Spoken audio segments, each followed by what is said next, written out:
ugu wanaagsanna waa ahayd oo dadaalaysa laakiin maanta 11 ayaa layla soo hadlay wax la yiraahdeen intaadii way isdaldashay waana dhimatay iminkana geeridii baan joognaa markaan ayadoo ay runtii hawada yar cuslaatay oo ay ku baarayso halkii meeshii laga sugayay ee la baarayay taxanka laga sugayay ay lahayd ardaydu way arkeen taxankeedii aan u baaharay balanna jaar baan ahayn dhowr sano jaar ahayn gabar yar waxay ahayd mutaadabada akhlaaq badan wali maanan arag gabadhaas maalin guriga ugu gubtay unba igu horeysay gabar waxay ahayd buugeeda iyo qalinkeeda iyo iskuulkeeda saaxiib la ah leeyahay macallimiin iyo maamulo anagu ma haysano macallin wanaagsan oo leenahay maanta waxba noo dhigaa oo wax hagaagsan noo dhigaa ma jiro macallin walba intuu sigaar kula soo bixin buu la baxaa meesha waxaan ka sheegayaa ma jirto laakiin waxaan leeyahay wasaaradda waxbarashada ka codsanaya farin ah inay macallimiin hagaagsan siiyaan iyo maamule ardayda imka cidba nagama dhacdeen iyo hadday wax hagaagsan loo dhigo laakiin maanta 11 ayaa layla soo hadlay wax la yiraahdeen intaadii way isdaldashay waana dhimatay iminkana geeridii baan joognaa inna lillahi wa inna ilayhi raaji'uun alla naxariistii jannaha ka waraabiye waxa maanta magaalada Hargeysa ku geeriyootay Leyla Cabdi Maxamed oo kamid ahayd dadka degan degmada Maxamed Mooge ee magaalada Hargeysa dhimashadeeda ayaa sababtay kadib markii lagu dhawaaqay imtixaanaadka shahaadiga ee dugsiyada sare iyo sidoo kale dugsiyada dhexe waxaana sida la sheegay ay qoyskeeda iyo familkeedu noo sheegeen in iyadu ay gacanteeda isku dishay isla markaana sababteeda ahayd imtixaankaasi lagu dhawaaqay waxa telefishinka horiyaal la hadlay Allah u naxariistay aabaha dhalay Leyla Cabdi Maxamed isagoo ka warbixiyay Leyla ka waramay aniga dhalo wax la Leyla Cabdi Maxamed inay yaro aad waxbarashada ugu wanaagsanna waa ahayd oo dadaalaysa laakiin maanta 11 ayaa layla soo hadlay wax la yiraahdeen intaadii way isdaldashay waana dhimatay iminkana geeridii baan joognaa dhankiisa isaguna waxa noo waramay Xasan oo isku qoysayn isla markaana markii ugu dambeysay ay wada joogeen intii aanay dhimashadeedu dhicin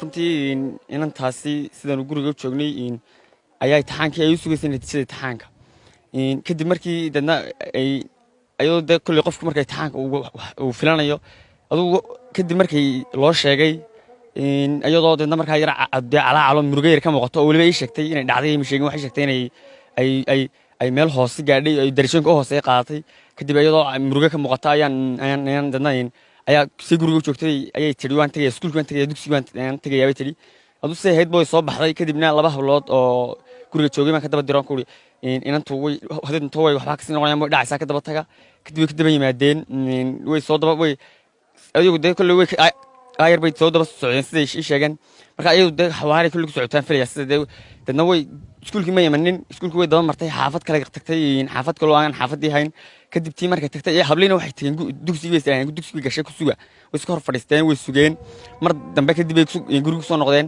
waxay noo sheegeen inay waayeen inantii oo aan arag adu muddo kadib in yar kadib waana la soo garaacay xaafadii kale ayaana looga soo sheegay inay inantiis dabtay ilaahay u naxariistee dadna xaafadii dadkii kale ku sugnaa ayaa noo sheegay walow aanan si caddaana oo hadda cad aanan uga warqabin siday uga dhacday si maxay ay isu dabtay iyo sidii guriga ay xaaladuhu markaa ahaayeen markay tagtay laakiin markii guriga u dambeysay ee ay ku sugnayd xaaladaheedu adigu muruga yaroo muruga aan weliba aad noo badnayn sida ayay qabtay kadib guriga intii aan imtixaanka loo soo sheegin ee imtixaanka lagu dhawaaqay ma ka wada hadasheen markaa ma wada hadasheen oo ma ka sheekaysateen waxa ku dhacay imtixaankeeda ku maray waan markaan ayadoo ay runtii hawada yar cuslaatay oo ay ku baarayso halkii meeshii laga sugayay ee la baarayay taxanka laga sugayay ay lahayd ardaydu way arkeen taxankeedii aan u baaharay balanna ayadoo runtii ayadoo aad moodo inay ka yar muuqato maxay ahayd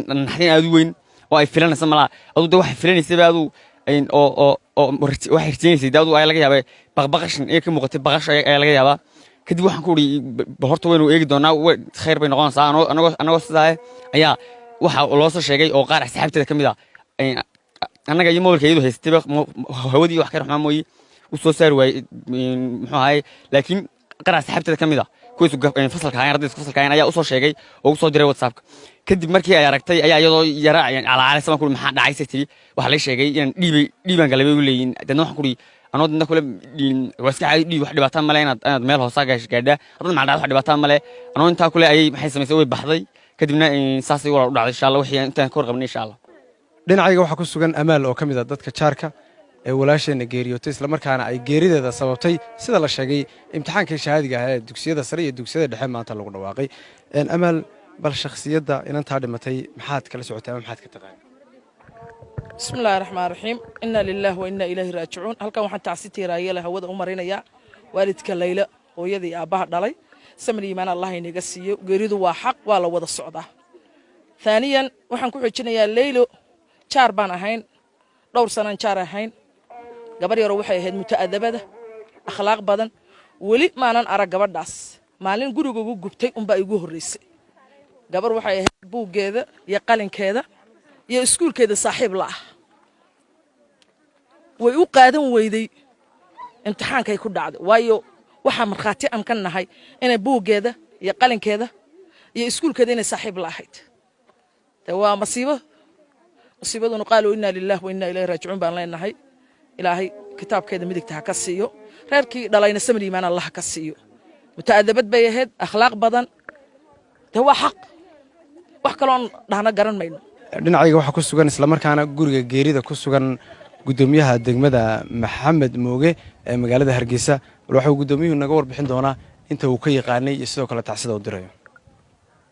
bismillaahi raxmaani raxiim inna lilaahi wa inna ilayhi raajicuun. halkan aynu joognaa waa gurida geeridu ka dhacday. ardayda marxumadda dhimatay hooyadeed baa deganayd. inantu waxay ku noolayd halka xanaanada Maxamed Mooge agteeda. guriga ayadeed bay joogtay. waxay ahayd ardayad dhinacan wax ka barata oo dadaal badan xanaanada Maxamed Moogena ka shaqaysa oo hooyadii dhallaanka caawisa. runtii waxay ka mid ahayd ardayad aad u dadaalaysa. qadarka luun baa dhacay, naf kastaaba geeri bay ku xukuman tahay. wakhtigeedii baa dhammaaday oo maantay kaga buuxay saacaddeedii. qoyskeedii iyo waalidkeedii iyo ehelkeediiba waxaan ugu nimid inaanu aasina kala qayb galno, soo tacsiyeenno, xanuunka la dareenno.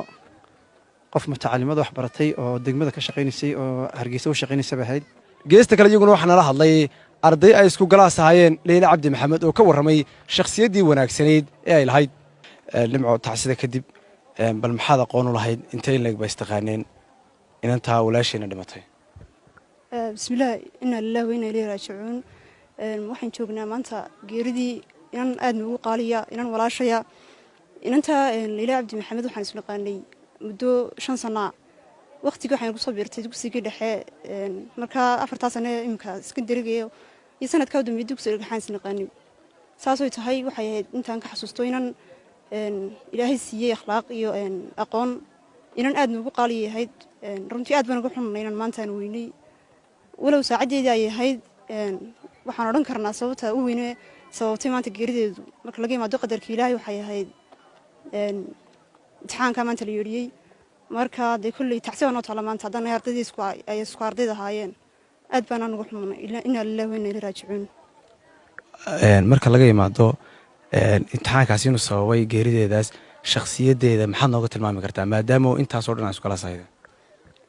runtii inantaa waxaan isku kala saynsaan sheegay 4 sano u dambeeyay. marka inantaas waxay ahayd waliba waxaan ahaa gudoomiyaha galaaska, aad baan kala aqaanay ardayda. waxaan odhan karaa waxay inantii ugu edabta fiicnayd intaan u soo ahaa gudoomiyaha. inantii waxay ahayd nuugu qalbiga xaadhnayd ayaan odhan karaa. marka ilaahay naga samaysiyo dhammaantayo. dhinacayga waxaa ku sugan Huda oo ka mid ahayd ardayda iskuulka ay dhigan jirtay inanta geeriyootay. Huda siday noo sheegtay waxay ka mid ahayd inantaasi ardayda iyada ka sarreeyay galaaskeeda. bal Huda maxaad nagala socodsiin kartaa shakhsiyaddeeda iyo sidoo kale marxumadda geeriyootay waxaad ka taqaanay? horta wallaahi inan aad u fiican bay ilaahay u naxariistay Layli. waxaan in badanna waan baranbarigina waan saarki jirnay, sakatarigina waan saarki jirnay. ilaahay u naxariistay. waxaan uga tacsiyeenayaa xaafadda dhammaan ehelkii iyo qaraabada ay ka baxday, asxaabtii iyo iskuulkii dhammaan oo tacsiyeenaya. waxaan kale leeyahay waa inan horta aad u wanaagsan bay ahayd. samir iimaan allah naga siiyo. waxaan leeyahay halkan aan uga tacsiyeenayaa dhammaan ehelkii. waxaan ka hadlayaa halkan aan weydiinayaa wariyaasha. waxaan leeyahay macallimiin iyo maamulo anagu ma haysano. macallin wanaagsan oo leenahay maanta waxbuu noo dhigaa oo wax hagaagsan buu noo dhigaa ma jiro. de macallin walba intuu sigaar kula soo bixin buu la baxaa meesha. waxaan ka sheegayaa ma jirto. laakiin waxaan leeyahay wasaaradda waxbarashada ka codsanayaa farin ah inay macallimiin hagaagsanna siiyaan iyo maamule. ardayda imka cidba nagama dhacdeen iyo hadday wax hagaagsanna loo dhigo. waxaan leeyahay maamulihi wax hagaagsanna loo siiyo. Maxamed Ducaale Cabdi iyo Yuusuf Xudayfi, Horyaal TV, degmada maxamed mooge ee magaalada hargeysa. hagaag daawadayaal cabdi maxamed bay ag taagan waa aabbaha dhalay Leyla Allah ha naxariiste waxa uu warbixin kooban inaga siin doonaa qaabkii dhacdadu dhacday. cabdi maxamed soo dhawow TV ku soo dhawow samriye iiman Allah ka siiyo baan ku leeyahay inantana Ilaahay ha u naxariisto dhacdadani say u dhacday warbixin yar kooban naga siin kartaa adoo raalliya. inantaasi waxay inan gashaanti ah saacadu markay ahayd 11 iyo barkii ayay guriga timi dabadna way isdildishay ha isdildishay anigu samriye iiman baan ka qaatay intaasan ka adaro inantu way isdildishay marka ma imtixaanaad ka dhacday oo loo soo sheegay miyaa sadartid bis isdildishay ma imtixaanka wax natiijo oo la soo yeedhiyay ma jiro marka ay isdildishay miyaa waayo website-ka lagu soo diri jiray website-kana laguma soo dirin wax natiijina kama soo bixin ee qadar Ilaahay marka halka isku dadishay waxa geema guriga dhexdiisa mise goob kale guriga ka baxsan bay tagtay goobta guriga hooyadeeda isku dilday laakiin se way dhici jirto daynan jin ku jiray hay'adaan dariifay qofkuna hadaanu dariifay dawuu isdildelaya dabadna samiriyo iimaan ummadda islaamkana waxaan leeyahay sida ay ugu soo duceeyay markay isdildishay ee guriga isku dildishay qaab nuucay oo ogaateen adeerkeeda ogaaday oo guriga jooga oo xariga ka gooyay oo sidoo warbixinta nugu bilayskuna way noo yimaadeen haddii ay noo yimaadeen markaan waxa ma sii wadwadina samir iyo iimaan inanteedii Ilaahay baan uga hadhay